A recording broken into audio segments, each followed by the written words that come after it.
Queridos irmãos e irmãs, parece um tanto estranho, mas é muito propício que compreendamos.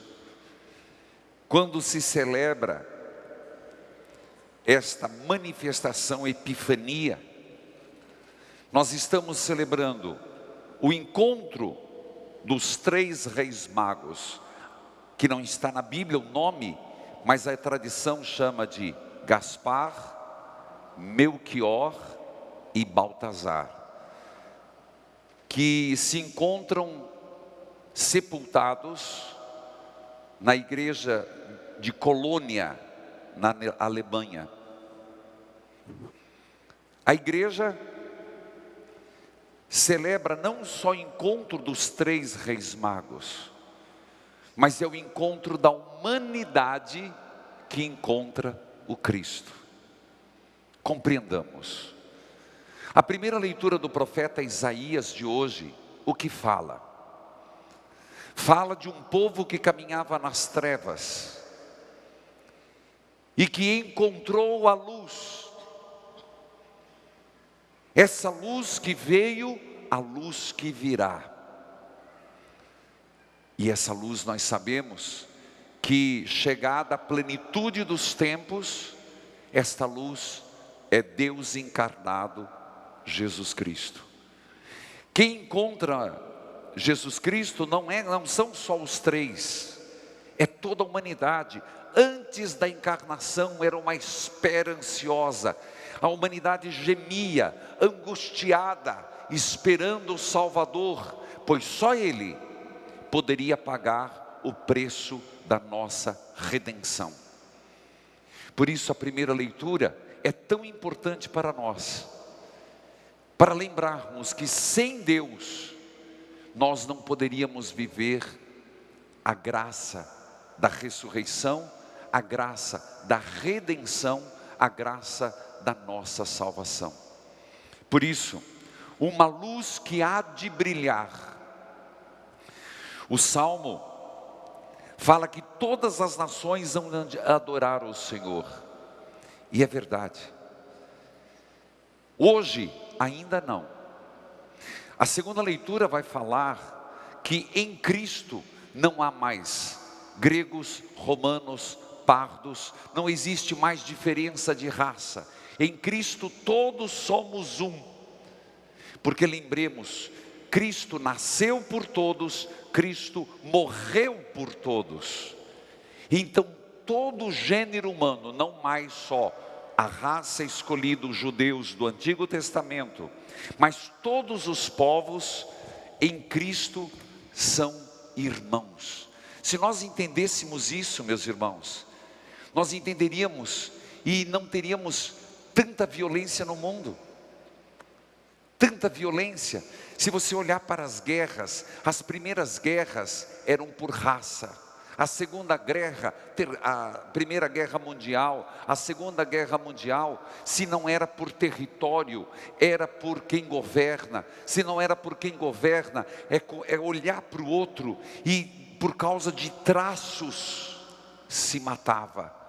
Holocausto de judeus, holocaustos de ciganos, de poloneses, de homossexuais defeituosos.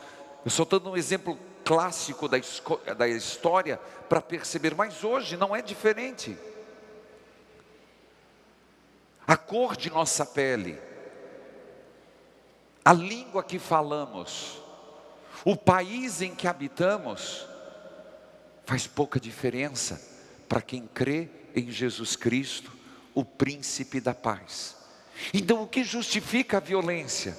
O que justifica a guerra? O que justifica a matança? O que justifica o sectarismo? Nada.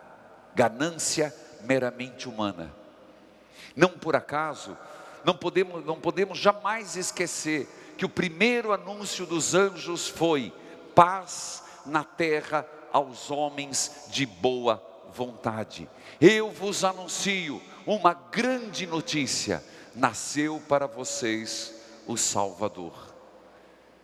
Portanto, quando falamos que nasceu o Salvador, nasceu aquele que une, que congrega, que faz com que todos nós sejamos irmãos. Filhos queridos, não são só os 3 reis magos que celebramos que encontram o Senhor. Lembremos, eu e você, que além da humanidade, tem que ser a busca de todos e cada um de nós. E é uma busca que vai por toda a vida. Nós viemos de Deus e voltaremos a Deus. Porém, essa vida, esse pouco tempo que vivemos aqui na terra, é Deus que nos dá liberdade. Você quer meu amor? Você aceita meu amor? Você aceita viver comigo? Se comigo viver, comigo morrer, comigo eternamente viverá. E isso está muito bem expresso no Evangelho, nas nuances do Evangelho. Eu pergunto, o que significa? Será que compreendemos? Faço uma pausa do Evangelho para aquele texto que foi proclamado. É impressionante que nesta data, diante desta manifestação, e quando nós vemos 3 reis magos, importante, só quero te contar um detalhe, de fato esses 3 reis magos são significativos. Quando Saladino entrou no Oriente e destruiu todos os templos bizantinos e todos os templos que remontavam a Santa Helena e até os cruzados, num primeiro período, quando chegou em Betlehem, em Belém, não destruiu. Por quê? Porque ele estava com o cavalo antes da porta da humildade, antes da porta pequena que foi construída para que ninguém entre de pé e se entre somente curvado, 1 metro e pouco. É porque viram na antiga basílica, não na nova dos franciscanos, o sinal de um rei persa. E por lá ter estado um mago, mago aqui não quer dizer esotérico, aqui quer dizer um astrônomo, astrônomo, que via as estrelas, o estudioso do seu tempo. Saladino poupou Belém, é um fato histórico. Mas, quando nós celebramos o que eles fizeram, e o que nós queremos fazer, a humanidade tem que fazer, mas cada um tem a sua caminhada, cada um.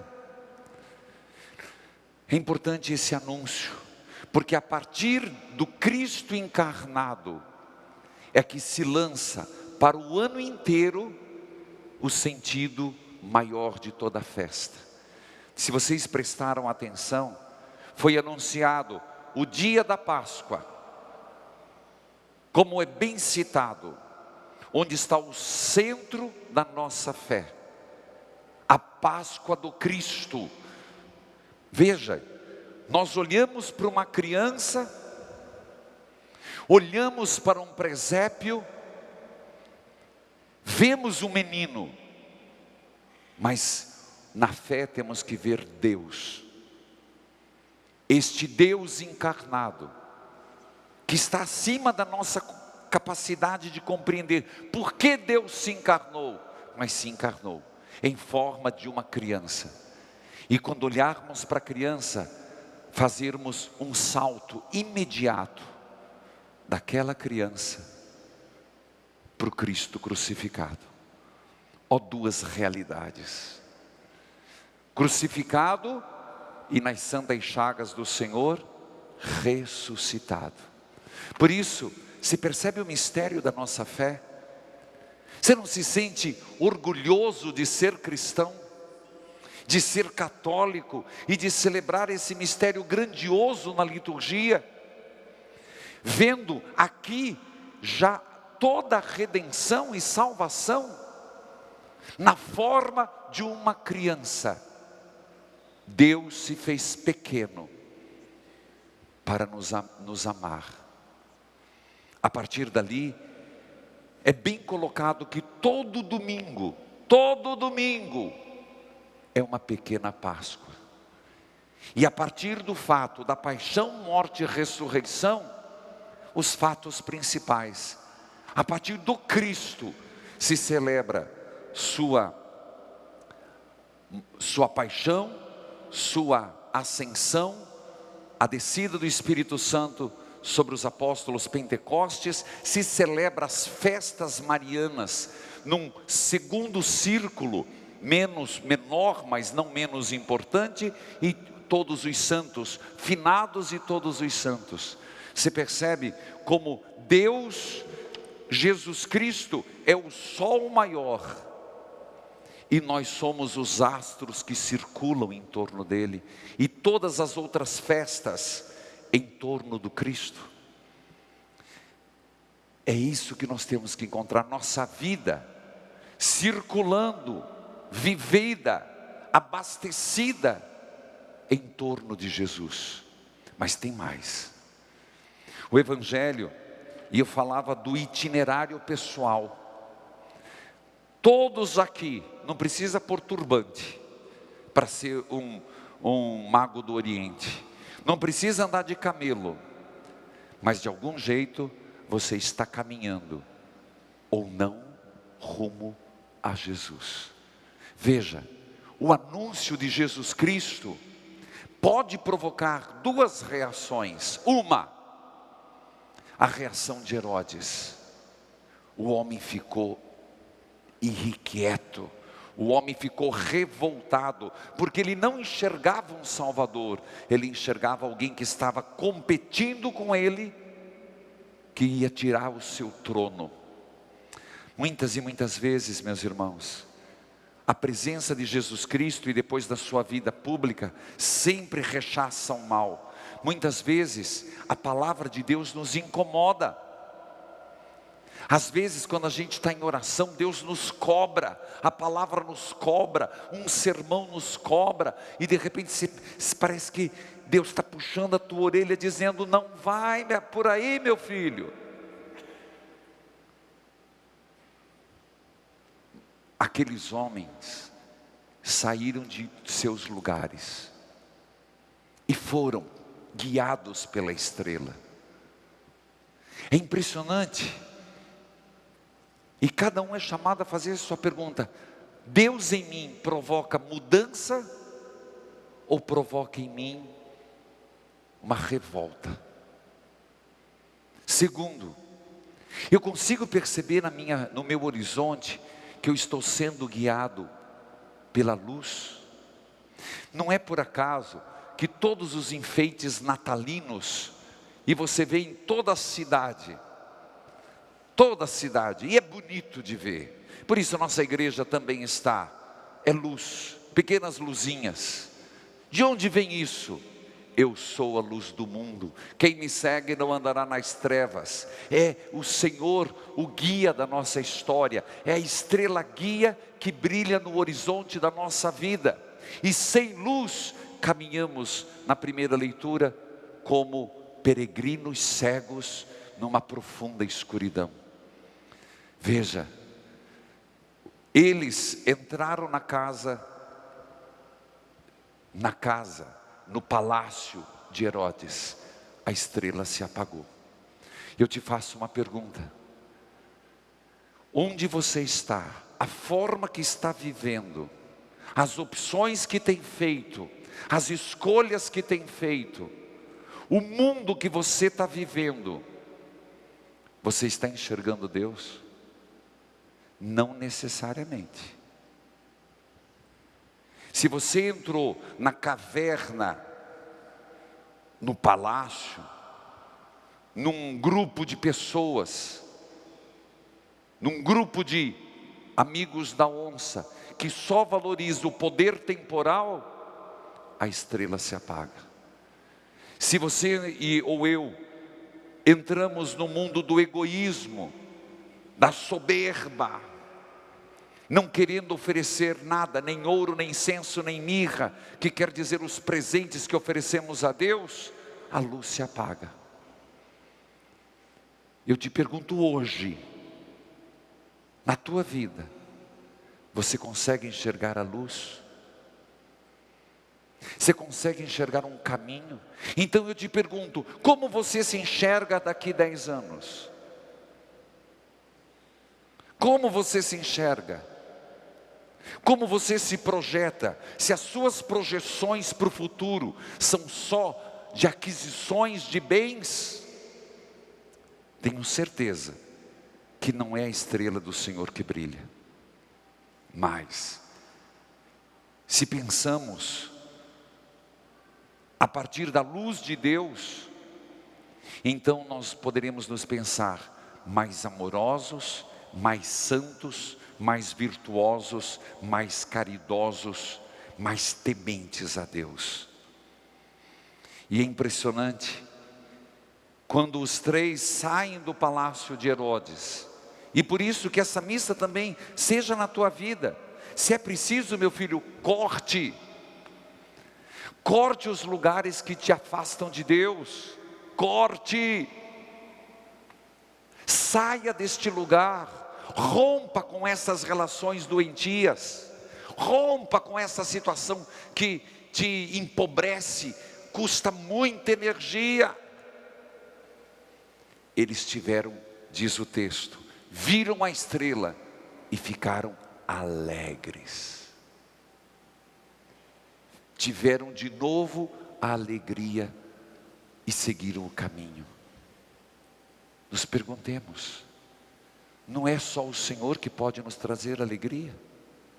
Por que tanta tristeza? Por que tanto desgosto? Por que uma vida sem sentido? Não vale a pena. E quem dá-nos o sentido é o encontro com o Senhor. E um último pensamento. Depois da alegria de ter encontrado, eles voltaram por um outro caminho. Nunca é tarde, quando um ano se deslumbra em nossa vida. Por que refazer os mesmos erros? Caramba!